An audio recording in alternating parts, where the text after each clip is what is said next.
guys, it's Vea and welcome to yet another vlog. So today I'm gonna ask you, do you ever ask yourself why fruit turns brown? This is because of a reaction that happens when a cut piece of fruit is exposed to air called enzymatic browning. When you cut apples, for example, an enzyme in it called polyphenol oxidase is exposed to oxygen, which triggers a redox reaction, causing it to turn brown.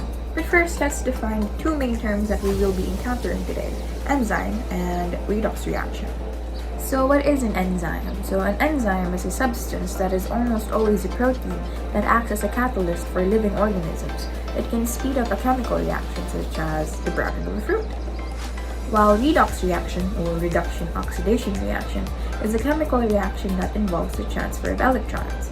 It is when the oxidation number of molecules changes by either losing or gaining an electron. Reduction is the process in which an atom gains an electron, therefore decreasing its oxidation number.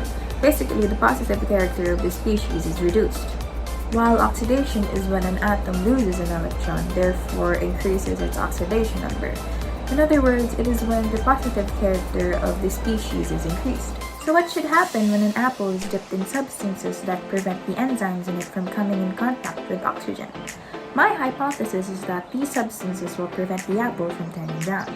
How about let's do this science experiment and see for ourselves.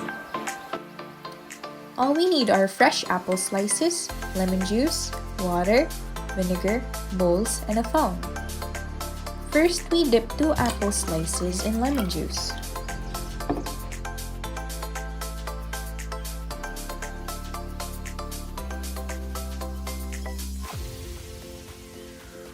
Next, we then dip apple slices in water.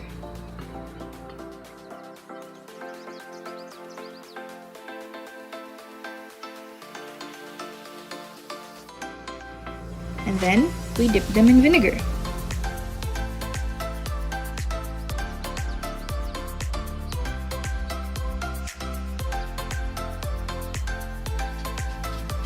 Finally, in the last bowl, we put apple slices as it is. We then label each experimental group and the control group.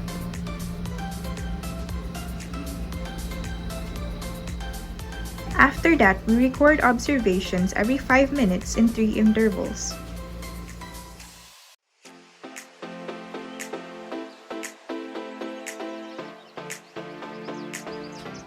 This is the first observation.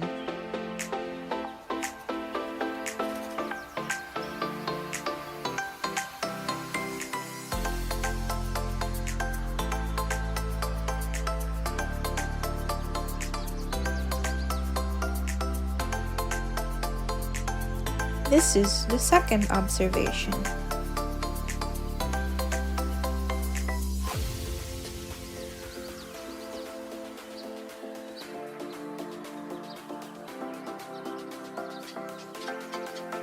This is the third and last observation.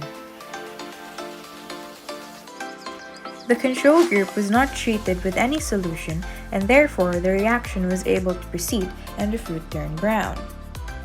The treatment group of apple slices dipped in lemon juice solution should inactivate the browning enzyme. The acid in lemon juice inactivates polyphenol oxidase to prevent browning. The treatment group of apple slices that were dipped in water should have some browning but not as much as the control. This is due to the water restricting the amount of oxygen coming in contact with the fruit tissues. The treatment group of apple slices dipped in white vinegar should prevent browning as well. Vinegar should be similar to the lemon juice apples, however, they could be slightly more brown.